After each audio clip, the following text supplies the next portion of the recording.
What's good, folks? It's been a while. However, welcome back to a brand new video. So, by the title, you're probably wondering,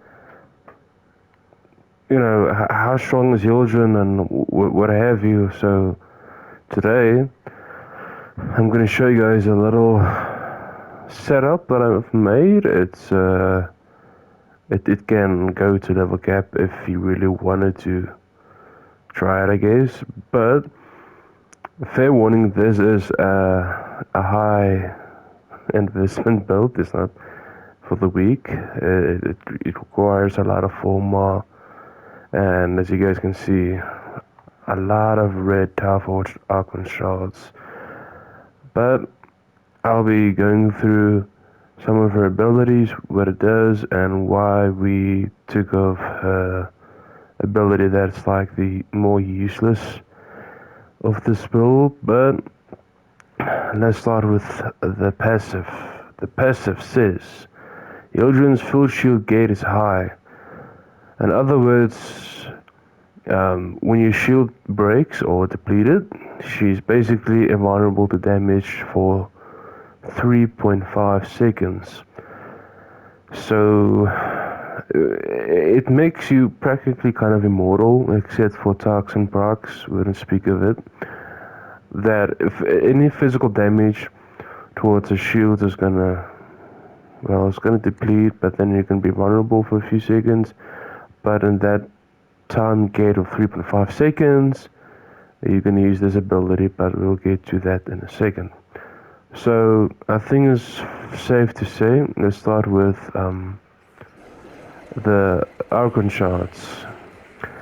All five of them are Tower Forged red because we want to reach as much strength as possible, but also have a balanced build of 190 range and 155 duration. The shards and the passive basically out of the way. I'm gonna go into more detail on why I didn't try to get a more strength, which you can do, but it's completely unnecessary. So, let's start with why I choose Corrosive Projection. Corrosive Projection is there so that I don't have to go for at least 400 strength to be able to fully strip armor of enemies.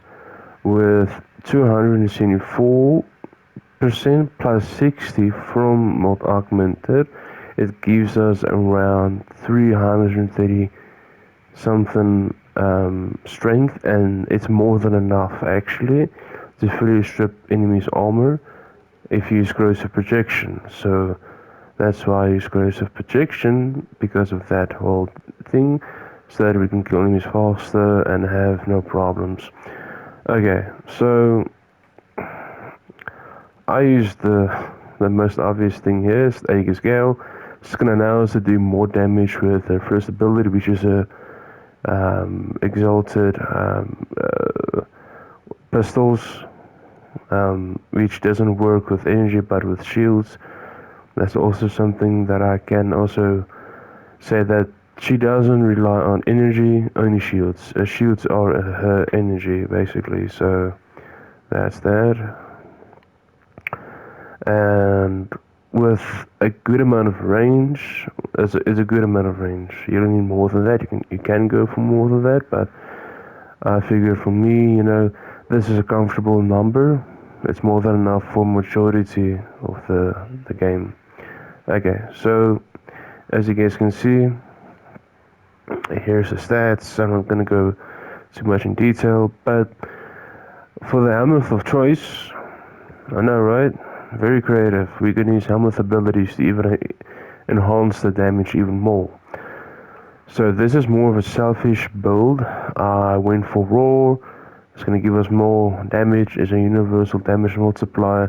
It applies to her abilities that can also be even more ridiculously powerful. It's ridiculous how good Roar actually is, but we're going to use Roar, and And the nice thing about this Arcane that they've added in the recent update is that the more strength you have, the more shields you get. So that's why we have 11,000 shields. But because we're going to kind of rely on this as well, it's going to go up until around 13,000 shields. So that's more than enough to survive, don't stress. And if you do a relic fissure cracking thing and you get like double strength and range, this number goes up until the 20s or thousands of shields. It's insane. But anyways, here's the stats with the build that I have, and then all of these other builds here. You know, Zara's Whisper on a third ability, because the third ability is kind of more for support. But again, you can try to go, you know, support. It's not blasphemous to go for support build, but you know, I'd like to have more damage. But yeah, you can also use Breach Edge, also very funny. So that's the build, basically. Now, I'm going to show you guys what I use as well with my Hildryn for everyday stuff. So I use the Paris Prime as a stat stick, not for her specifically, but for my companion that I'm going to go in a bit. Here's the evolutions. And then of course here's the build. And this is not a traditional build, it's a static build for my companion, so even though these stats are insanely good, this is also unnecessary. You can use any arcane, but you can use some amalgam generation for a little bit more sprint speed. But this thing over here, that thing, juicy. And it also heals your Hildryn at the same time. And you can get this mod from Father, from Deimos, the first place. You can buy it there with standings, not too difficult. Now, I'm using the Grimoire. I'm not using a damage setup on the Grimoire. What I'm using is Vome Invocation that gives us more ability strength, and if you use the alt fire with it, of course, which is around 50 or 40% extra strength. I'm not quite sure, but it's there to help us essentially. And then this is just to help us if we have energy, but that's not the case because we use Hildryn. But anyways, this is also there for more universal orbs and stuff. This is not a build specifically just for Hildryn, this is more of a universal build. I use secondary fortifier to have my overguard because I use my primary and secondary dexterity on other stuff. And then the Praedos is just here for more stat stick. Again, we don't use this as a traditional weapon. You can if you want to. You would traditionally use this kind of build so that if you do dodge roll in the air, even with Hildryn, you can still freeze enemies. And if you guys didn't know, if you freeze enemies, they have a critical damage when they freeze, basically. Okay, so this is more of where the magic happens. Okay, I'm just gonna do this real quick. Okay, so with Tenacious Bond, that I'm going to go over with in a second. This is the build that we're running. This is the main build if you want to have big crit crits, a lot of damage. As you guys can see, 104,000 damage is a lot of damage. It's a lot of damage. And Magnum Force, unironically, is actually better as well because of the minus accuracy. It's going to give us more coverage, more damage. This is the main build that I use, but if you want to have something else, a little bit more different, I guess, you can go for this kind of build as well, where you would use Cascadia Flare, and then if you want to have a blast electricity setup, you can also go for that as well. That's not an issue, but then I would recommend you use this as well, because it gives you more multi-shot, amazing. And then we went for this because, yeah, this is kind of useless on this kind of weapon that's dash to Hildryn, so we went for this. Okay, so that's the basic weapon utility setup that we're going to use. We're not going to rely on our main weapons to kill enemies, we can rely on her Balefire Prime. Now for the doggy, we're going to go with a Raska Kubrow. Why? Is because of this. This is a beautiful, beautiful mod. It basically is like shield regeneration on steroids. With this, the chances of you dying is like 0. It's that good. Now you'll also notice I don't have something like synth deconstruct because why? This Warframe doesn't use energy, so using that is kind of useless. And then I went for this as well. It gives us more shield recharge so that our companion can help us regenerate our shields faster, and that's basically that. And then this is also there because again we use Hildryn, and this is also going to count and help the companion a little bit as well. So for the companion itself, we're gonna look at the claws, and oh my goodness gracious, look at that status chance, 374. That's a lot of damage, boys. That's a lot of damage. That is a lot of damage. It's juicy. Now, you can basically go for anything. Fire stacks up infinitely. It can go to the hundreds of stacks of heat. It's very, very good, and also helps you to reduce their armor. Yeah, that's that. And this is also there because of the. Like, you guys can just like go over the mods. I'm not going to go into much detail, but it works. All that I can say, it works. So that's the build, that's the setup. I hope you guys liked it. Don't forget to like and subscribe. I will do a little outro for you guys using Hildryn. And then one more thing before I go is that if you go over here and with the recent stuff that have changed with the operators and stuff, if you wanna do the extra, more damage, all power to you, you can use this. It's called the Zid-an Uskos. What it says is that if you get damage with the operator, you will basically get more hit damage, and it counts towards your secondaries, which in this case will also count towards Hildryn. More damage, and it stacks up to 250%. That is insane. I don't know about you guys, but that's insane. Insane.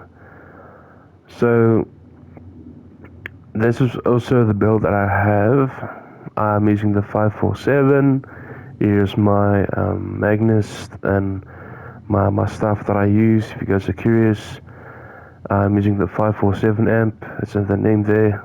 Very basic, very obvious.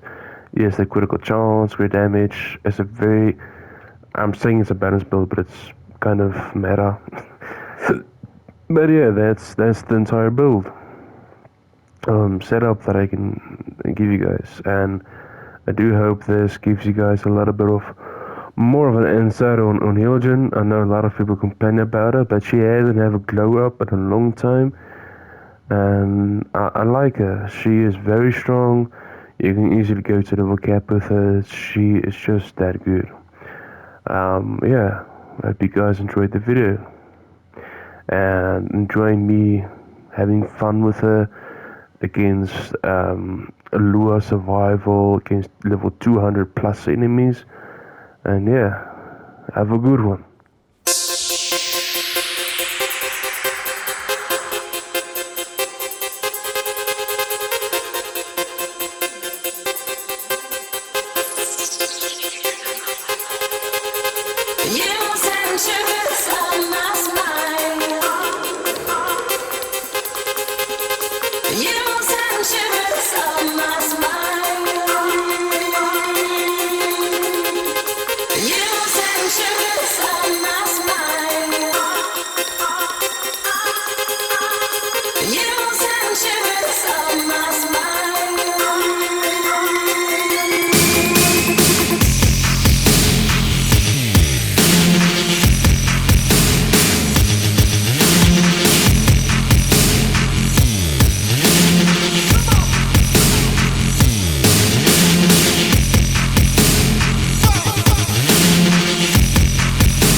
Get up, I'm a, you, and shivers on my